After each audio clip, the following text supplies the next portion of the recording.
All right. So, PJ, Christina, and Peter, thank you for being here. Take your time out of your busy schedules. We do appreciate it. So can we just have you guys just introduce yourselves? I'm sure everyone's a little familiar with you guys, but just who you are and your interest in orthopedics and just some general advice to get through M3. I can start. So I'm Christina. I'm from New Jersey, as probably most of us. But I did my undergrad at Hopkins, then did a master's in nutrition at Columbia. And right now I'm doing my sub-Is. I went to NYU at Columbia now, and then I'm going to Hopkins next. And then for M3, just like getting through your clerkships, I think staying organized is the best thing.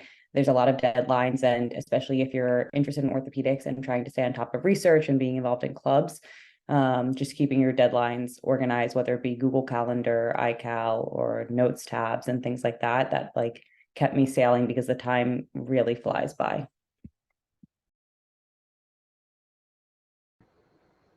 I think Peter's still, yeah, Peter just got here. Cool. All right. My name is PJ. I'm one of the M4s currently. I grew up in Belleville in New Jersey, and I went to school at Stevens in Hoboken for undergrad. And now I'm here at Rutgers. Currently at Dre City for my sub-I. Next, I'm heading to NYU, Sinai, and Lenox Hill. And for M3, the biggest thing for me was learning how I studied for the shelves. I think was the biggest thing, because after a while you get pretty good at like presentation skills and the clinical stuff. But what really makes it difficult to get honors, I think, are like the shelf grades. Because if you don't get the 3 or like 2.8 points, it's tough to get those 14. So the biggest thing for me was learning how to study for shells and doing that the same way every time. And that was basically like UWorld, and I had like an Anki deck that I used.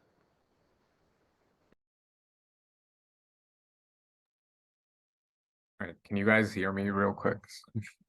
All right, cool. Sorry for coming on late, guys. I'm just coming home from call. But if you don't know me, my name's Peter. I'm one of the M4s also. I grew up in Staten Island. I've been in Jersey for the past 4 years, but I've been at Rutgers for starting my 10th year now.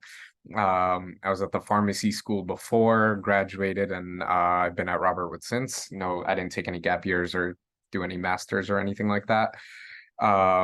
So in terms of where I'm at, so last month I was at Sinai for my sub-I. This month I'm at Lenox Hill, and then I'll be going to Jefferson at the end of August into September, and then my last one is at Montefiore. So staying busy, but in terms of, just to echo what Christina and PJ have mentioned, I think part of M3, I personally enjoyed M3 a lot more than M2, M1. It was definitely probably the best year of med school, in my opinion. You don't, you're not in the books all day and all that. You're out there seeing patients, you're involved, and it finally feels like, you're doing what you sought out to do when you applied to medical school. With that being said, I think being organized, like Christina said, is very important. Like you're going to have your responsibilities in terms of your rotations. Then you're going to come home and, there's going to be no deadline for you to, study or submit an assignment or all that. It's just a lot of it self-paced, and you have to gauge what study materials you like. And I found what worked for me really well was to have a set schedule of how I approached every single rotation. And I kind of use that same schedule regardless of the rotation. Obviously, some lighter rotations in terms of hours, you might have more leeway to take a night off here and there or to change your study strategies. But I would say it's important to just kind of get into a rhythm early on. And that's kind of how I approached M1 and M2 as well, is find the system that works for you, use that system and adapt if necessary. And then with everything else, it's important to just stay connected, stay involved as much as you can.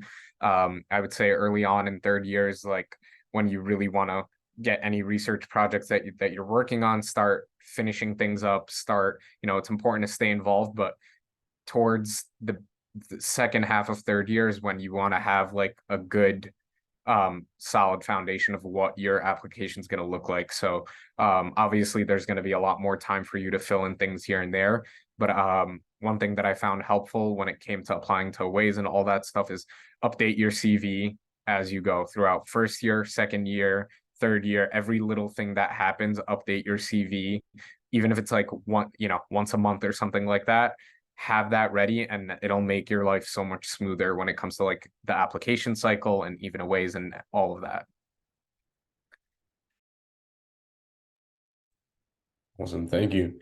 So one of the few recurring questions that we got from our forms that we sent out was, how did you guys prepare for step 2, and any tips that you had for studying and then doing this before the sub-Is that come later on? I think what's difficult about step 2 is that it's not like just a mega shelf exam. So you kind of have to study for it as you did step 1, in that like doing tricks like Anki and UWorld are going to be your most helpful. But like for me personally, I had medicine towards the end of my clerkship, so it was easier because step 2 is very medicine heavy. But I think the best thing I did was just to keep doing UWorld. That's the format of, I don't know how far, like how many shelf exams, I think you guys have taken 1 so far, right? And if you notice, like the NBMEs and UWorld are totally different question formats. And it was frustrating to me, but step 2 is more like UWorld. So just do as much UWorld as you can, and then staying on top of stuff as you get further away from clerkships is really important as well. Yeah, I think I took a similar approach. I found that doing Anki, I used M1 too, and M2, so like that just worked for me. So Anki's great for spaced repetition. The other thing is like UWorld, you read the explanations because you'll see a lot of things come up over and over again. And then I took a pretty traditional approach to step 2. So like I did all of you, and opposite to Christina, I actually had medicine first, which kind of hurt me because I had to go back and like relearn that. So I did a more traditional approach, and I did all of UWorld once while I was in clerkships, and then I did it again during dedicated. So I took like a 4-week or like 4.5-week dedicated, just because it's the only step grade we have, and I didn't want to take a chance on it. So it ended up working out fine, but it depends on your schedule too. So if you have medicine last, you might be able to take a shorter dedicated. Yeah, I think I'm more along the lines of what PJ had said, just because of, again, the way the schedule kind of worked out. I finished with kind of my elective block. So my last couple things are like OB and peds, and I was a little bit further removed from medicine and surgery. So I knew I definitely had things to brush up on. Throughout third year, I kind of did the same thing, UWorld, Anki, but I didn't like, I know some people do the cards and they kind of keep it running all year. For me, I've always found it more beneficial and helpful for me to focus on one rotation at a time, and that's what I did, and it worked out well for shelves, and it worked out. I think obviously you're gonna forget some stuff, but for me it's better to like be all in and focused on the rotation at hand and make sure I excel at that. And then I found when I went back to the material, it wasn't like so far removed that I had to like relearn it all over. It was just more so remembering the nuances. So I think the biggest thing you could do for step 3, or sorry, step 2, is being really thorough in your studying throughout M2 or throughout M3. Oh my God. Sorry, it's been a long day. If you couldn't tell, these days take a toll on you. But yeah, I feel like my studying throughout M3 really helped bring me along to when dedicated came around. I took the same approach as PJ. Was I had done a pass because I had all my clerkships done throughout the year, and by the time I got to dedicated, I did all of the questions again, and that was my main study style. By the time I was in dedicated, I wasn't doing so much cards.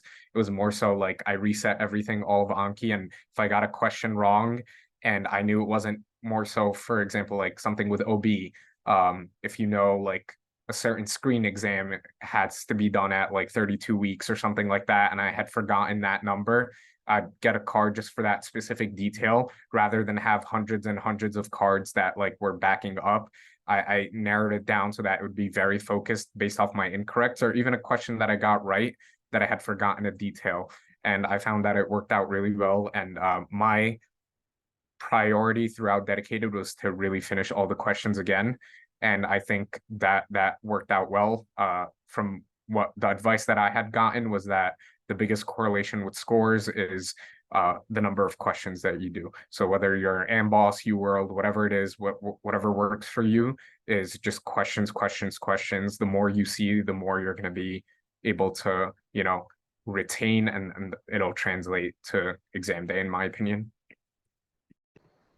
Yeah, and just to emphasize before we get off this topic, step 2 is not a route memorization exam. It's a critical thinking exam. So, the more questions you do, when you then you'll find the vignettes are extremely long. So you need to like pick out the important things in these questions. Just answer the question. Like, don't overthink it. It's not a memorization exam. Thanks, guys. So moving onwards, how'd you guys time applying for sub-Is, and how'd you pick which ones you wanted to go to, and what were the reasons that determined where you chose to apply and eventually go?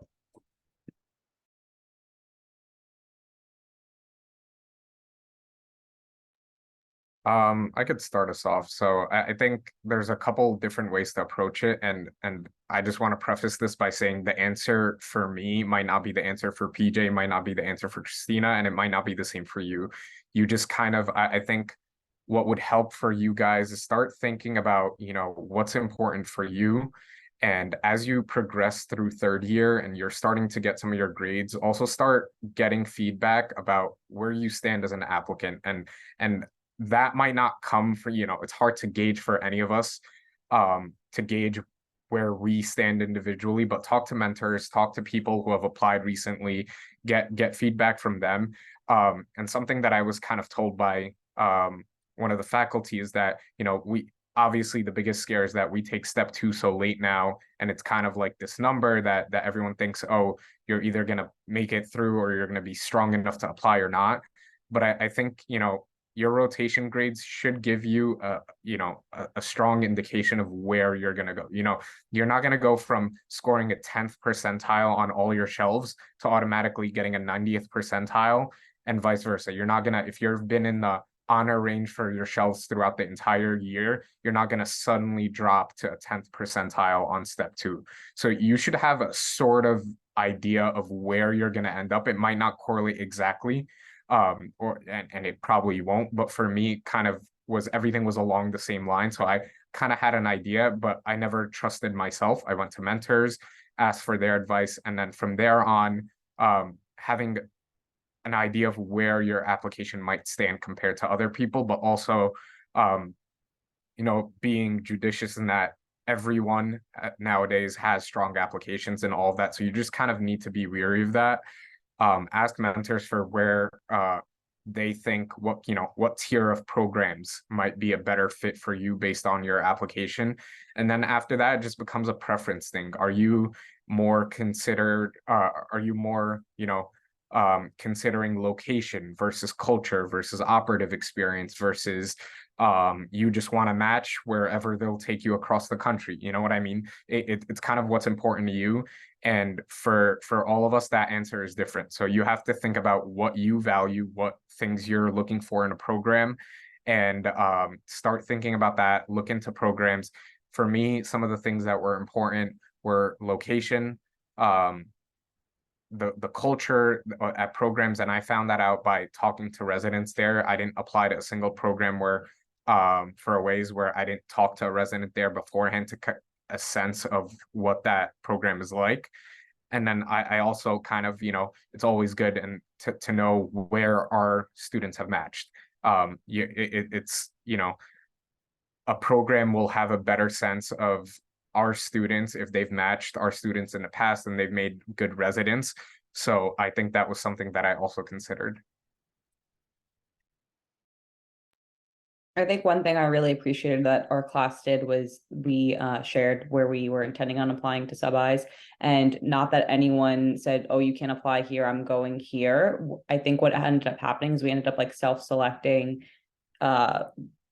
We only have like one place that has a lot of overlap, but then other than that, I think there's only two, maybe max 3 students going to the same place, because in reality, most programs, the logistics of matching 2 of us from Robert Wood in a program that has 5 or even 4 residents is just so low.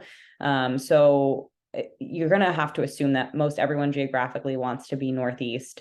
But then, choosing locations amongst certain cities is really helpful. Like I'm going down to Baltimore to Hopkins, but other people are going to Maryland and Union Memorial, and just distributing amongst that. And I think it worked out as well as it could. And just now being on sub-Is with other people and people saying, I wish I would have done that with their classmates, because you don't want to be competing with each other. And you really want to, it helps everyone then match if we're not all at the same place and trying to, show up one another, because we're all really strong applicants, I think. So that's one thing I would recommend.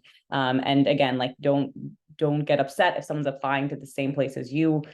That shouldn't deter you. It just helps guide. Like I knew I wasn't going to, both these guys are going to Sinai and Lenox Hill. So when I was looking at city locations, I was like, okay, a lot of people have interest there, and I don't feel really strongly about either of those locations. So I chose, to focus elsewhere. And then I did the same thing Peter did. I spoke to current residents at each location, or students who had done sub-Is there to get their experience. Geography was really important for me, but ultimately being at a place where there's strong mentorship was very important to me. So that's how I chose my locations, based on academic mentors and resident mentors. And then have your application ready early. It's going to feel like, I don't know, January comes around, you're like, oh my God, I need to start thinking about sub-Is. And then you're waiting. But the minute that application opens, you want to send in your application, because at the end of the day, there's only a few programs really filter out applications. The most programs just take based on availability. And so if your application is not ready, and I can't emphasize this enough, you may have everything ready and the admissions office just takes time to process things. So getting applications in as early as you can is so important. So as Peter was saying, update your CV frequently so that it's ready to go. Sometimes you need like health clearance. So like making a doctor's appointment, there's a AMCAS, like standardized vaccine form that most programs take. So I know like that wasn't one thing that was holding me back, but I had a doctor's appointment early on. And so I did that. And then just looking at the requirements before the applications open, because there's like HIPAA certifications, N95, like things that you don't realize you'll have to submit, and you don't want that to be the reason you don't get a spot somewhere. So yeah, those are all really important. It's like a lot of housekeeping stuff, and then I think like I have a unique aspect in the group. Like I'm couples matching with Kelsey, who's doing peds. She's also an M4, so that is like, for me, that was the anchoring point in my decision making. So first I got realistic feedback from my mentors, like where I should apply, to narrow it down, and then when it came time to decide where I was going, geography drove me like the most. So Kelsey and I are like focusing on the Northeast, obviously, and we kind of use like New York City as like a center, and we're like making a ring out from there. So as you probably tell, all of my sub-Is are within like a 50-mile or 20-mile radius of each other. Like it's very concentrated. So that is something that, if you do that, that can take away from you being able to go to other locations. But, realistically, am I going to signal a program in Florida? Probably not. And that's a whole new thing that's really come out this year, is signaling. I've heard a lot of programs and like directors, when I was like on these Zoom calls, they're not like even interviewing applicants that don't signal them. And that's like a real thing. So you get 30 signals, and the program directors are like, if you're not willing to signal my program, then I'm not even in your top 30. So why would we interview you? Like, why would you come here? So that's like a realistic thing. And I think that's actually benefiting everybody, because we're not wasting our time applying to programs we won't go to, and the programs aren't wasting their time interviewing people that aren't going to come. So I think it's a win-win everywhere. But those are what I kept in mind. So, I'm going to be concentrated here. I'm really hoping it works out, but that's what's important to me. And, when you couples match, there's another person now that's involved, and that's like a whole nother thing when you make like a rank list. So I could always help people with that if you're couples matching and the time comes, but just things to consider. And orthopedics is really competitive. as you all know. So it's tough to do it when you couples match. Well, awesome. So can you guys just talk us through how you actually apply? Is there a site that you visit? Is there a common place that all the apps go to? Yes and no. There is technically like VLSO, which is, and that will tell you what most of the requirements are. But for example, NYU and Hopkins both had outside apps. So it's all listed on their website, the stuff you would need, but you really need to do some digging. I like starred all these things, and I'm still getting notifications to this day about applications opening up, but it's really not organized well. So you have to kind of signal out. Maybe I would go like start big. Like I think I was looking at like 15 places and I started to reach out to people and was narrowing down the list and looking at where other people were trying to apply, and then kind of looked at those specifically. The other thing about OSIG is that they all have different application dates. They all will tell you at different times when you're accepted for certain months. You're applying for multiple months. So what gets really stressful is that, say you apply to Harvard and Sinai and you're applying for July and August for both of them, but one gets back to you for August, and then you don't know if the other one's going to get back to you for August as well or July. So you don't want to apply to like 10 to 15 OSIGs. Like you want to apply to OSIGs and wait till you hear from them, which can be very stressful, because if you get 4 OSIGs and you only have room for 3 and you reject one away, that's kind of saying, okay, this place probably isn't going to interview me now. So you have to be really judicious with where you're applying and do it really thoughtfully, I know like there was a few of us where we were just like waiting to hear back from certain places and not knowing if we should apply elsewhere. But I chose to only apply to 3 and wait until I heard back from those before applying to others.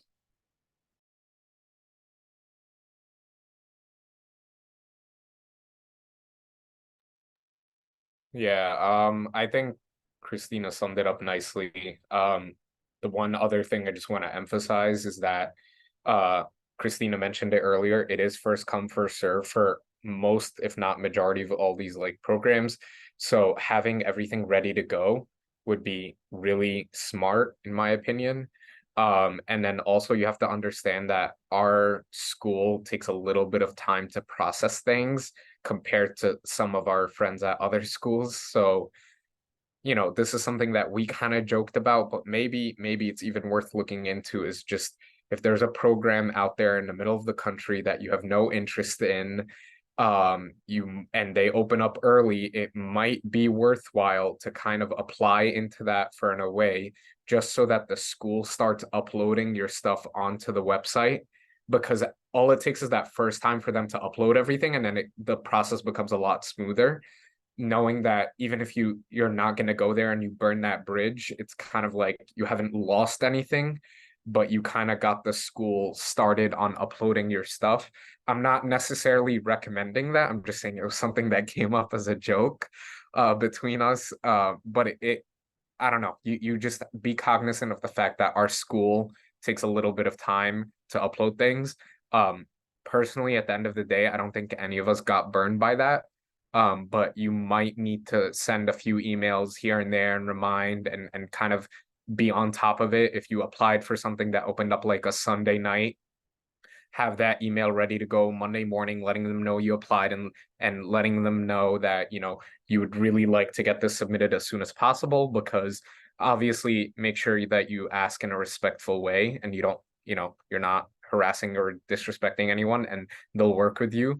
But also keep in mind that orthopedics tends to be one of the away rotations, some of the away rotations that apply the earliest. So there won't be that much volume when the process gets started for us.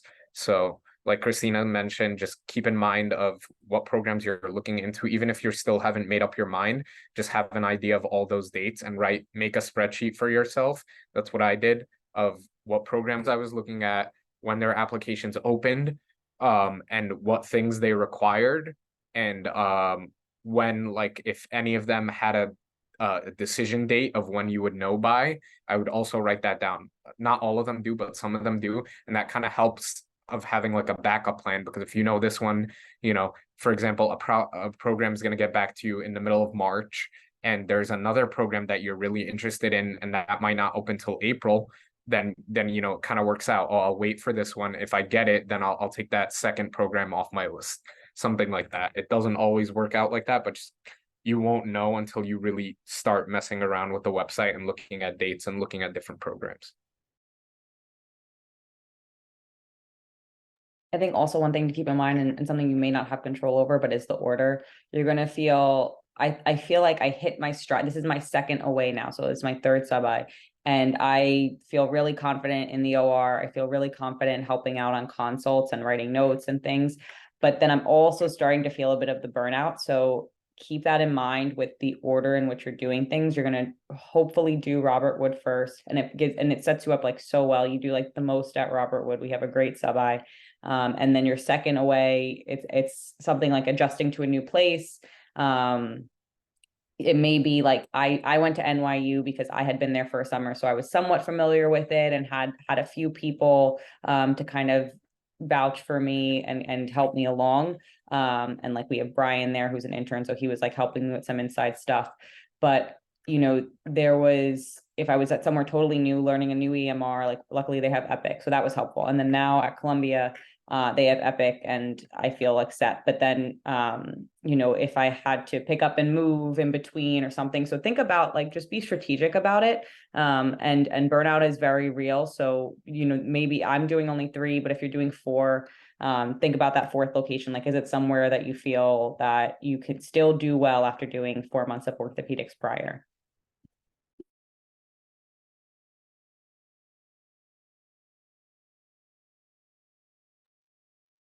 Can you guys talk through some of the resources you use to prepare for your sub-Is and any suggestions that you have for making connections at those sub-Is for potential letter writers?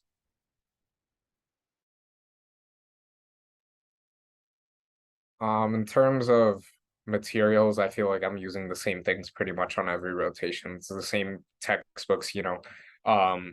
There's Hoppenfeld's, which is a great like surgical approach to prepare for your cases, because I found that in the OR, a lot of the times you're going to get asked on, you know, questions about anatomy, approach, things like that. So that book I personally use almost on a daily basis, especially whenever I have any OR cases. There's the Handbook of Fractures that I really enjoy. I feel like it provides good summaries. And then, you know, ortho bullets, and also just like, it kind of depends on the service that you're on. There's like a website, for example, it's called the Hip and Knee Book, that if you're ever on joints, every resident across institutions recommends for like learning the basics, you know. And those things are, you know, you could always ask people that have rotated on a specific service or been there before you, or even any residents wherever you end up. They're always willing to help out, and they want to make you look good, especially in front of attendings. So don't be shy to ask for help, and ask for students that have been there before you to ask how to, you know, succeed.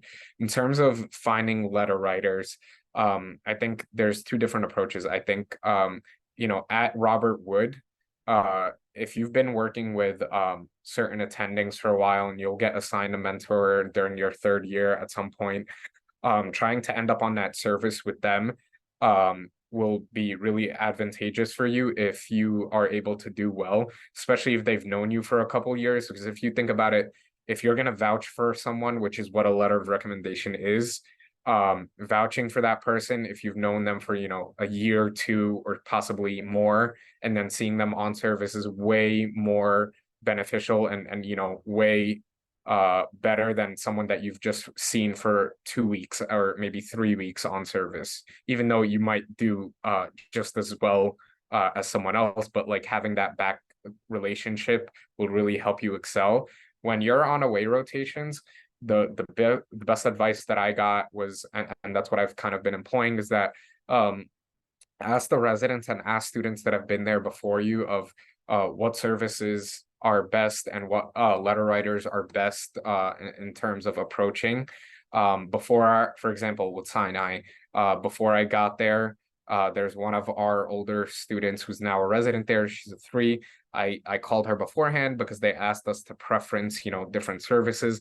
And I was like, oh, what are some of the best services to be on? Not in terms of, like chill hours or anything like that. That's not what I was looking for. It was more so, where can I build connections? Where are attendings that have a say in the residency process, and the resident selection, and what attendings while you're on, when you find out what services you're on, are known to be good letter writers.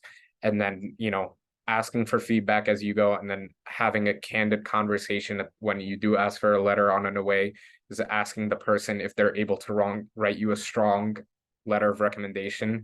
And if it's always better to ask and get the letter. And if you at any time feel weary about how that went or how that interaction went, then you could always just not use the letter. But you'll know when someone is able to vouch for you, and give you that strong feedback.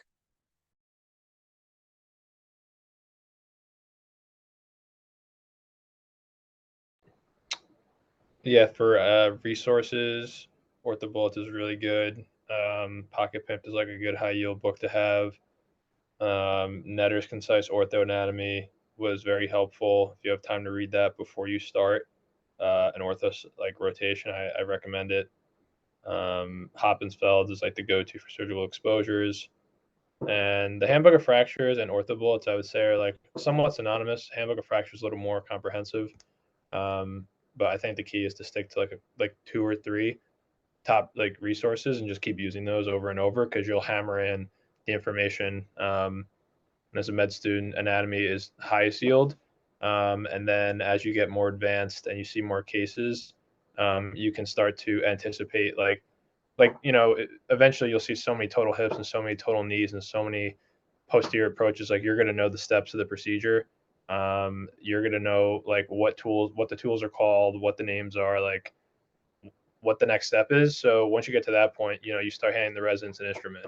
This is like institution dependent. Like some, scrub nurses won't let you do this, but if you get really close with the residents and the attendings, eventually like you're doing like the hip with the resident, and the attendings there just kind of watching. So these things develop as you get further and further in your training, which is like nice to see.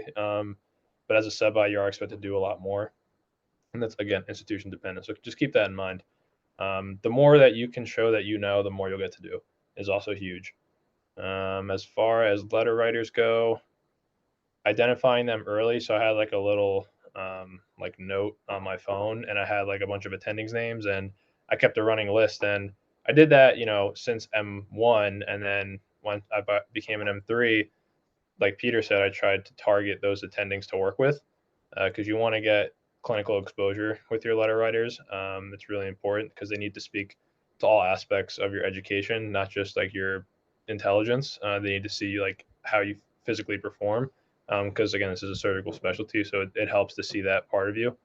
And I think, yeah, that's really it. The letter writers and the educational material.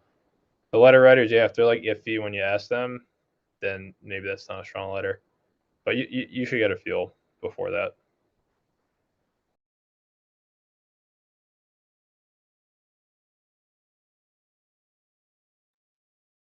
Awesome, thank you.